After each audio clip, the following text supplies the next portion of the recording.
Technician ஃபுல்லாக இருக்கீங்க, படத்தில் நடித்த நடிகர்கள் யாருமே வரலையே, என்ன விஷயம்? இல்லைங்க, என்ன இருந்தாலும் நீங்கள் ஒரு படம் பார்க்கும்போது இங்கே ஜேசன் வில்லியம்ஸ் கேமரா பிடிச்சிட்ருக்காரு, இங்கே ரோஹித் கட் பண்ணியிருக்காருன்னு பார்க்க போகிறது இல்லை. ஸோ அந்த ஆர்டிஸ்ட்டை தான் பார்க்க போகிறீங்க. ஸோ எப்போவுமே ஒரு ஈவெண்ட் வந்து வித்தவுட் த பேக் போன், எந்த மசிலோ எந்த டெண்டனோ ஒன்றும் பண்ண முடியாது. ஸோ பேக் போனாக இருக்கிற கோர் டீம், அதாவது ஆஃப் ஸ்க்ரீன் ஹீரோஸை வச்சு என்னோடய படம் ஃபஸ்ட்டு ஸ்டார்ட் ஆகணும்னு நினச்சேன். அதனால தான் இங்கே டெக்னீஷியன்ஸ் மட்டும் இருக்காங்க. ஸோ அதுதான் பார்த்தீங்கன்னா. ரெண்டாவது வந்து நீங்கள் வந்து பிசியோதெரப்பி படிச்சிருக்கீங்க, முழுக்க முழுக்க அது வந்து அறிவியல் சார்ந்த விஷயம். கண்டிப்பாக. ஆனால் நீங்கள் படம் எடுத்துருக்கிறது அறிவியல் சாராத விஷயம். அறிவியல் சாராத விஷயம். ஆமாம், கண்ணிங்கிறது பில்லி சூனிய பேய் ஆவிங்கிறதெல்லாம் எப்படி நீங்கள் அறிவியல் ஓட்டுவிட்டு மாறாங்க போனீங்க? அறிவியல் எப்போவுமே அறிவியல் மட்டும் தனியாக இருந்தால் அதை யாரும் கண்டுக்க மாட்டாங்க. இந்த பக்கம் வந்து இந்த மாதிரியான அமானுஷங்களும் இருக்குதுன்னு சொல்லும் போது மட்டும்தான் பேசுவாங்க. நம்ம இந்தி திணிப்புன்னு சொல்கிறோம் இல்லைங்களா, அது தமிழ் மொழிக்கு நம்ம பற்று அதிகமாக இருக்கிறதுனால நிறைய பேர் போராடுறது இல்லை. அதெல்லாம் கொஞ்சம் பேர் தான் பண்ணுறாங்க. ஹிந்தி உள்ளே வரக்கூடாதுன்னு தான் பாதி பேர் போராடுறாங்க. ஸோ ரெண்டுத்துக்கும் வித்தியாசம் இருக்குது. அறிவியலையும் நம்பணும், அமானுஷங்களை ஒரு பொழுதுபோக்காக எடுத்துக்கணுமே தவிர அதை நீங்கள் ரொம்ப நம்ப தேவையில்லை. ஸோ நானும் அதை நம்ப மாட்டேன். எனக்கு பேயும் நம்பிக்கை கிடையவே கிடையாது சுத்தமாக. பட் இந்த படத்தை வந்து எந்த அளவுக்கு இருந்துச்சுன்னா எப்படி இருக்குன்ற ஃபார்மேட்டில் தான் எடுத்திருக்கேன். ஸோ அதை அச்சீவ் பண்ணியிருக்கேன்னு நினைக்கிறேன். எல்லா படத்துலையுமே பெண்களை தான் பேயை காட்டுவாங்க, இந்த படத்தில் நீங்கள் ஆண்களை தான் காட்டியிருக்கீங்களா? இதில் வந்து பெண்களை தான் பேயை காட்டியிருக்கேன் எல்லார் படம் மாதிரியும். பட் ஆனால் எல்லா படம் மாதிரி பயங்கரமாக சிஜி பண்ணி ரொம்ப டக்குன்னு மூஞ்சிக்கிட்ட வந்து மறைஞ்சு போகிறது அந்த மாதிரியான விஷயங்கள்லாம் பண்ணல.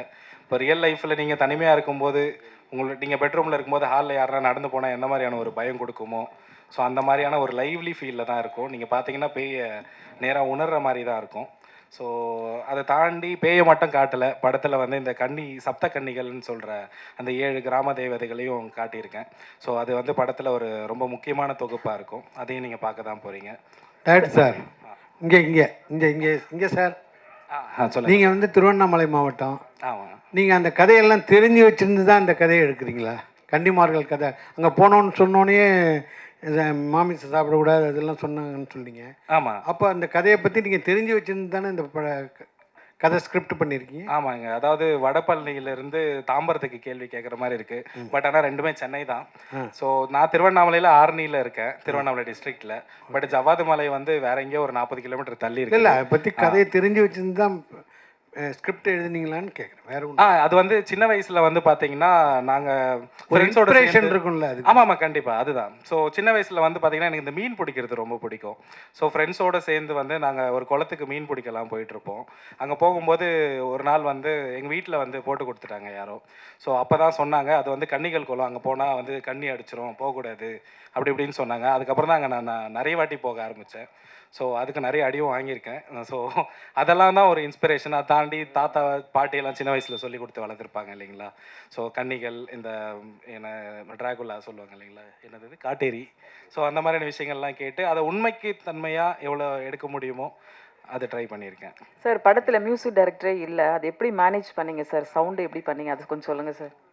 ரைட்டு. இப்போ நீங்கள் இந்த ஃபவுண்ட் ஃபுட்டேஜ்ன்ற ஒரு ஜர்னருக்கு மெயினாக வந்து மியூசிக் இருக்கக்கூடாது அன்டில் அந்த கேரக்டர் வந்து எதாவது மியூசிக் ப்ளே பண்ணுதோ இல்லை அவங்க எதாவது இன்ஸ்ட்ருமெண்ட் வாசிக்கிறாங்களோ அந்த மாதிரியான ஒரு விஷயத்தில் மட்டும்தான் மியூசிக் ஆட் ஆக முடியும்.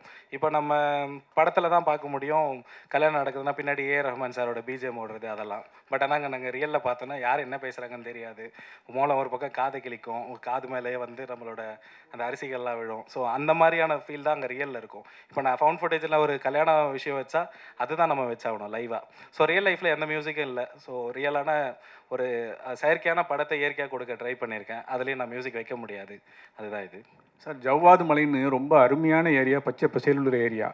அந்த ஏரியாவில் இந்த மாதிரி ஒரு பேய் பயம் இப்படிலாம் காமிச்சிங்கன்னா டூரிஸ்ட்லாம் எப்படி போவாங்க, ஆட்கள்லாம் எப்படி போவாங்க? அதுக்கு எதிராக இருக்க மாதிரி இருக்காது? அதுக்கு எதிராக இருக்குங்களா? ஸோ வந்து ஐ திங்க் குணா படத்தில் வந்து குணா கேவ்ஸில் வந்து உள்ளே விழுந்து காதல் பண்ணாங்கன்னு நம்ம காட்டலை. அவங்க உள்ளே விழுந்து எவ்வளோ குணா படம்னு சொல்லிட்டு பாருங்க, மஞ்சுமேல் பாய்ஸில். ஸோ அங்கே போய் காதல் பண்ணுறாங்கன்னு நம்ம காட்டலை, விழுந்தாங்கன்னு தான் காமிச்சோம். ஸோ அதை தாண்டி அந்த டூரிஸ்ட் பிளேஸ் எப்படி இருந்தாலும் அது படம்னு எல்லா மக்களுக்கும் தெரியுது. அதெல்லாம் பெருசாக எடுத்துக்க மாட்டாங்க. ஸோ டூரிசம் வந்து ஆக்சுவலாக அங்கே சுத்தமாகவே இல்லை. அது இதை பார்த்தாச்சு டெவலப் ஆகும்னு நான் நம்புகிறேன்.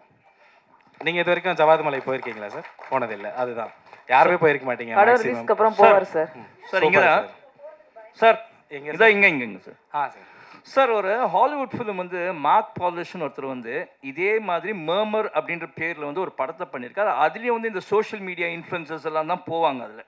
புரியுங்களா? ஓகே. அதை பேஸ் பண்ணி அந்த இதை வச்சு தான் நீங்கள் எடுத்திருக்கீங்களா இல்லை அதோட ரீமேக்கா எப்படின்னு கேட்குறேன். இல்லைங்க, எதோட ரீமேக்கும் கிடையாது. ஸோ ஏன்னா இதுலேயே நீங்கள் வந்து யூடியூபர்ஸ்லாம் போகிறாங்க, நீங்கள் அதில் சோஷியல் மீடியா இன்ஃப்ளூயன்சஸ் தான் அதில் போவாங்க.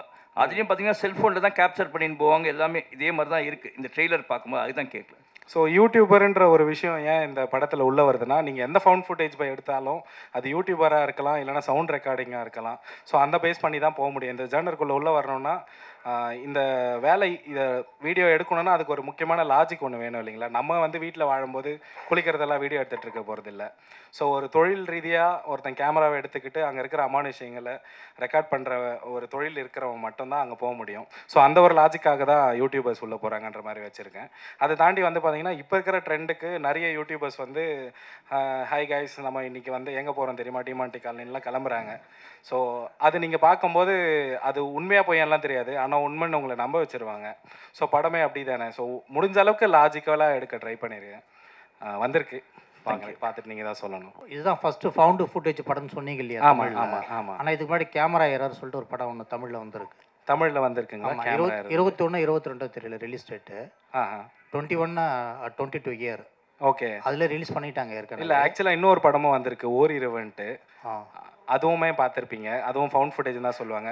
நான் சொன்ன ஒரு விஷயம் இருக்குது இல்லைங்களா, ஃபவுண்ட் ஃபுட்டேஜ் வந்து it has to be organic. So நீங்கள் எந்த ஒரு ரிவர்வோ ஒரு எக்கோவோ, அதாவது மனிதர்கள் உணர முடியாத ஒரு ரியல் விஷயங்களை வந்து நீங்கள் படத்தில் காட்டுறீங்கன்னா அது ஃபவுண்ட் ஃபுட்டேஜாக ஏற்றுக்கொள்ளப்படாது. ஸோ அதுதான் வந்து ஃபவுண்ட் ஃபுட்டேஜுக்கு இருக்கிற ஒரு ஆர்கானிக்கான விஷயம். இந்த படத்தில் நீங்கள் பார்த்தீங்கன்னா எல்லாமே வந்து உண்மைக்கு நெருக்கமாக தான் இருக்கும், உண்மையாக தான் இருக்கும். இப்போ பேய் அழுவுதுன்னா அது பேய் அழுவுறதுக்குன்னு வித்தியாசமாக வேறு டோன்லலாம் போயிட்டு அழுவாது, அது மனுஷங்க அழுவுற மாதிரி தான் இருக்கும். ஸோ அந்த மாதிரியான கனெக்டிவிட்டி தான் நான் வச்சுருக்கேன். ஸோ அதனால தான் இது Tamil cinemas first found footage horror ஃபிலிம்னு நான் சொல்கிறேன். நீங்கள் எந்த இடத்துலையும் சினிமா தன்மையை உணரவே மாட்டீங்க. சார், ஷூட்டிங் ஸ்பாட்லேயே உங்கள் டீமில் உள்ள ஒருத்தர் பேயை பார்த்தேன்னு சொன்னார். அது கண்டிப்பாக அதை வச்சு நாங்கள் படமாக்கியிருக்கோம் அப்படின்னு நீங்களும் சொன்னீங்க. உண்மையிலே நீங்களும் சேர்ந்த பேயை பார்த்தீங்களா இல்லை ஏதாவது கதையை கேட்டுறீங்களா? இல்லைங்க, நான் பேயெல்லாம் பார்க்கல. அப்படி வந்திருந்தா எங்களுக்கு மேக்கப் போடுற காசு மிச்சமாக இருக்கும். ஸோ அதை வச்சு ஒரு கோழி வாங்கி தரேன், ஏதாவது என்னது வேறு ஏதாவது பூசணிக்காய் வாங்கி தரேன்னு சொல்லிட்டு ஒரு 2 சீன் நடிக்க வச்சு அனுப்பியிருப்பேன். அதுக்கான வாய்ப்பு தான் கிடைக்கல. ஸோ உங்களை மட்டும் பார்த்துட்டு போயிருக்கு ப்ரோ, பார்த்துக்குங்க. ஸோ அதை பார்த்தெல்லாம் எதுவும் இல்லைங்க, நான் எதுவுமே பார்க்கல. ட்ரீம் வாரியர்ஸ் குகனுக்கு இந்த படம் வந்து வாங்கியிருக்கீங்க, எத்தனை % லாபம் கிடைக்கும்? இல்லைன்னா நம்மக்கிட்ட நிறையா படம் இருக்குது வாங்கலாம் அப்படின்னு வாங்கினீங்களா? சார், ஃபர்ஸ்ட் ஆஃப் ஆல் இந்த படம் வந்து நம்ம டிஸ்ட்ரிபியூஷன் பண்ணுறோங்க. லாபம் நோக்கத்தை மைண்டில் வச்சு இந்த படத்தை நம்ம கமிட் பண்ணவே இல்லை. இந்த படம் வந்து ஒரு எக்ஸ்பீரியன்ஸ் ஃபார் எல்லா தேட்டர் ஆடியன்ஸுக்கும். ஸோ நியூ கான்செப்டில் வரப்போ இந்த மாதிரி ஃபவுண்ட் ஃபுட்டேஜில் வர கான்செப்டில் வர படத்தை வந்து என்கரேஜ் பண்ணணும். அதுவும் இல்லாமல் புது டீம் வந்திருக்காங்க. இந்த மாதிரி புது டீமுக்கு இப்போ எங்களை மாதிரியான ஒரு டிஸ்ட்ரிபியூஷன் டீம் சப்போர்ட் பண்ணாமல் வேறு யாரும் பண்ண முடியாதுங்கிறதுனால உறுதியாக இந்த மாதிரி டீமுக்கு நாங்கள் கூட இருக்கணுங்கிறதுக்காக தான் இந்த படத்துக்கு சப்போர்ட் பண்ணுறோங்க. ஸோ அப்போ 2வது கேள்வி தான் சரியாக இருக்கும் இல்லையா? பணம் நிறையா இருக்குது, பண்ணலாம். இல்லை, நான் தான் சொன்னேன், டிஸ்ட்ரிபியூஷன் சொன்னேங்க. இது லாபம் நோக்கத்தை தாண்டின ஒரு படமாக தான் இருக்குது.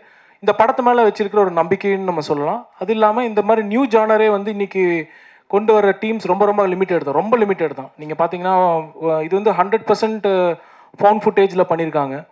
ஸோ அதுவே வந்து இது இப்போ ரீசெண்டாக வரல, 100% ஃபவுண்ட் ஃபுட்டேஜில் வரல. நிறைய நீங்கள் சொன்ன ரெஃபரன்ஸ் பண்ண படம் எல்லாமே வந்து லிமிட்டடான ஃபவுண்ட் ஃபுட்டேஜ் தான் பண்ணியிருக்காங்க. பாதி ஃபவுண்ட் ஃபுட்டேஜ் இருக்குது, லெஸர் தென் தட் தான் இருக்குது. இந்த ஜானரை பார்த்தீங்கன்னா கிட்டத்தட்ட கேனபிள் ஹாலோகாஸ்ட்னு சொல்லி போட்டு 1980s ஒரு இட்டாலியன் டைரக்டர் பண்ணார். அவர் பண்ணதுக்கப்புறம் தான் இந்த கான்செப்டே வந்துச்சு. ஆனால் இப்போ வரைக்கும் நாட் மெனி ஃபிலிம்ஸ் தமிழில் வரவே இல்லை படம். அதுதான் அதில் இருக்கிற முக்கியமான ஒரு விஷயம். இந்த படம் நாங்கள் கமிட் ஆகிட்டு வி ஆர் டிஸ்கஸிங் அப்போவே வந்து நிறைய பேர் டிஸ்கஸ் பண்ணாங்க. நிறையா எங்கள் அப்கமிங் ஏடிஸ் அண்ட் டைரக்டர்ஸ் வந்து நாங்கள் ஃபவுண்ட் ஃபுட்டேஜில் ஒரு படம் பண்ணணும்னு எங்களுக்கு ஒரு இன்ட்ரெஸ்ட் இருந்துச்சு. ஸோ நீங்கள் கொண்டு வரீங்க அப்படிங்கிறது தான் ஒரு வெல்கமிங் டிஸ்கஷனாக இருந்துச்சு. தேங்க்யூ. ஹேமந்த், மர்மர்ன்றது ஆங்கில வார்த்தையா எப்படி?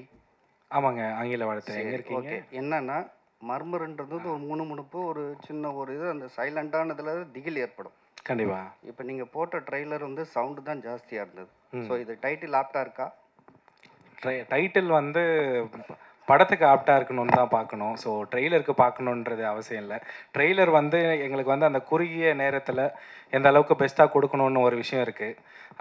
இப்போ நான் நிறைய விஷயம் இங்கே ஷேர் பண்ணேன் பார்த்தீங்களா, அது கூட என்னால் ட்ரெய்லரில் காட்ட முடியல. ஏன்னா காட்டினா உங்களுக்கு நிறைய ரிவீலிங் ஆயிரும். எங்களுக்கு இந்த படம் ட்ரெய்லரே வேணான்னு தான் ஃபஸ்ட்டு நினச்சேன். ஸோ அதேமாரி ஒரு ட்ரெய்லர் பண்ணோம். பட்டு பாதி புரிஞ்சு அந்த மூட் மட்டும் செட் பண்ணலாம், அதுக்காக ஒரு ட்ரெய்லர் பண்ணலான்ட்டு தான் பண்ணியிருக்கு. ஸோ மர்மர் வந்து அந்த டைட்டிலை நீங்கள் படத்துக்கு கனெக்ட் பண்ணிக்கோங்க. படத்தில் அதுக்கு நிறையவே இருக்கும் இடம். ஸோ அவ்வளோதாங்க சார். டைரக்டருக்கு தான் இன்னொரு கேள்வி. யா சார், இது இந்த ஜவாது ஹில்ஸில் வந்து இந்த அட்டாமிக் மினரல் இவங்க இருக்காங்களா சார், டைரக்டரேட்டு, அவங்க வந்து ஒரு ரெஸ்ட்ரிக்ஷன் போட்டுருந்தாங்க. ஏன்னா அங்கே யுரானியம் இருக்குது அப்படின்றது ஒரு ரிசர்ச் ஒன்று போயிட்டு இருக்கு. Still it is under research. அங்கே உள்ள வந்து பெர்மிஷன்ஸ் கிடைக்கிறது ரொம்ப கஷ்டம். Was it easy to avail the permission? அங்கே உங்களுக்கு ஷூட்டிங் கொடுத்தாங்களா ஈஸியாக? கொடுத்தாங்க. ஆக்சுவலாக நீங்கள் சொல்கிற விஷயம் அப்படி இருக்கான்னு எனக்கு தெரியல. ஏன்னா அங்கே யுரானியம் இருக்குதுன்றது ஒரு இது இருக்குது சார். அதனால வந்து அட்டாமிக் ரிசர்ச் இருக்கு இல்லைங்க, அவங்க வந்து மினரல் அந்த டைரக்டரேட் வந்து அவங்க ஒரு பெரிய ஆஃபீஸே ஒன்று போட்டுருக்கு, ஒரு கேம்ப் போட்டுட்டு அங்கே ரிசர்ச் பண்ணிட்டு இருக்காங்க. அதனால் சாதாரணமாக டூரிஸ்ட் போகிறவங்களே வந்து சில இடத்துக்குலாம் அலோவ் பண்ண மாட்டாங்க. நீங்கள் இந்த அளவுக்கு ஷூட் பண்ணுறதுக்கு எப்படி விட்டாங்கன்றது தான் இல்லை. ஆக்சுவலாக ப்ராப்பராக பர்மிஷன் வாங்கணும். ஸோ பட் ஆனால் கொஞ்சம் டைம் ப்ராசஸாக இருந்தது எல்லாமே. ஒரு மாதம் கிட்ட பர்மிஷனுக்கு சுற்றி அதுக்கப்புறம் வாங்கணும். நான் வந்து ஃபஸ்ட்டு லொக்கேஷன் பார்க்குறதுக்கே நிறைய பிளேசஸ் போய் பார்த்தேன். ஊட்டிலாம் போனால் சிங்கம் கடிச்சிரும்ன்றாங்க, வேறு எங்கேயாச்சும் போனால் புலி அடிச்சிரும்ன்றாங்க. ஸோ அதெல்லாம் இல்லாமல் இப்போது ஜவாது மலையில் பார்த்தீங்கன்னா சீசனல் டைமில் தான் எலிஃபேண்ட்டோ இல்லை ஜாகுவரோ அதெல்லாம் வந்து தண்ணி குடிக்க வரும்.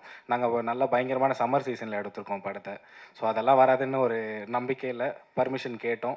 கொஞ்சம் டைம் எடுத்துச்சு, பட் கொடுத்துட்டாங்க சார். எனக்கு அந்த மினரல் ப்ராசஸ் அது I am not aware of it. Sir, கால் உடைஞ்சு பேஷண்ட்டாக வந்த அந்த அவரை வந்து ப்ரொடியூசர் ஆக்கியிருக்கீங்க. நீங்கள் ஒரு மருத்துவர், இவர் மட்டும்தானா இல்லை வரக்கூடிய எல்லாரும் அதே மாதிரி நான் சரி பண்ணுன்னா நீங்கள் வந்து இப்போ ப்ரொடியூசர் ஆகணும்னு சொல்லி மிரட்டி பண்ணுவீங்களா? அப்படி இருந்தால் நான் எப்போவோ டேரக்டர் ஆகிருப்பேன். So he is not the only patient, he is one of the patient. முதல்ல அது மைண்டில் வச்சுக்கோங்க. ஸோ நான் ப்ரொஃபஷனை வந்து இங்கே கொண்டு வரவே இல்லை, அது செப்பரேட்டு. அந்த முகம் வேறு, இந்த முகம் வேறு. ஸோ இது நான் டேரக்டராக மட்டும்தான் வந்திருக்கேன். ஸோ எனிவே தேங்க்ஸ்ங்க. ஸோ வந்ததுலேருந்து எல்லாரையும் வந்து பயம்புத்திட்டே இருக்கீங்க. சீட் நுனியில் உட்கார வைப்போம், இதுவாகிடும் அப்படின்னு சொல்லிட்டு இருக்கீங்க. ஆக்சுவலாக இப்போ ஒரு சவுண்டே இல்லாத படம் ஃபஸ்ட்டு சொல்லியிருக்கீங்க. இது எந்த அளவுக்கு பேய், ஃபஸ்ட்டு ஸ்டார்டிங்கே சொல்லிட்டீங்க அது உண்மையும் இல்லைன்னு சொல்லிட்டு, இது எந்த அளவுக்கு பயம் பொறுத்துன்னு நினைக்கிறீங்க? ஏன்னா இப்போ இருக்கிறது எல்லாருமே வந்து பேய்களை வந்து காமெடி ஆக்கிட்டாங்க.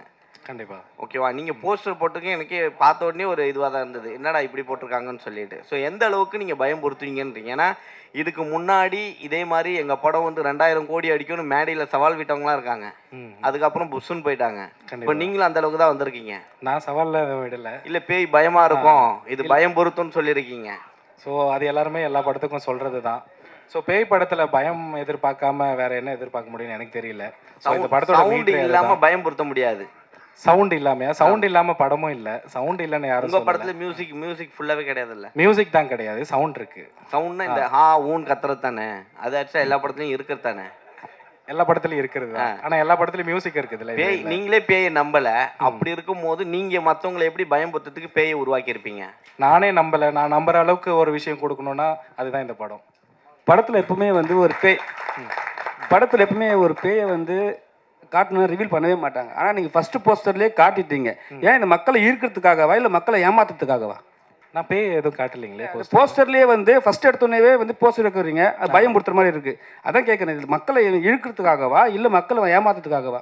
இது இருக்கும் படம் இப்படி தான் இருக்குன்னு ஒரு எக்ஸாம்பிள் செட் பண்ணுறது. எப்படி இருக்கும்? நிறைய படம் வந்தாச்சு, நிறைய படம் நாங்கள் பார்த்துட்டோம். சரிங்களா? நீங்கள் புதுசாக எடுத்துன்னு சொல்கிறீங்க, ஆனால் உங்களுக்கு வந்து பேய் நம்பிக்கை இல்லைன்றீங்க. ஆனால் வந்து சில பேர் வந்து பேயை பார்த்துன்னு சொல்கிறாங்க, அது நம்புறீங்க நீங்கள்? நம்ப வேணாம், கேட்கறதுக்கு காதுக்கு ரொம்ப நல்லா இருந்துச்சு. இல்லை நீங்கள் பிசியோதெரப்பி நீங்கள் சொல்கிறீங்க, அது டாக்டர் வந்து மேக்ஸிமம் நம்ப மாட்டாங்க எதுவுமே. சரிங்களா? உண்மையை தான் நம்புவாங்க. ஆனால் வந்து இப்போ நீங்கள் ஒரு டேரக்டராக இருக்கிறீங்களே, கண்டிப்பாக ஒரு நம்பிக்கை தன்மை இருந்தால் தானே பண்ண முடியும் படத்தை.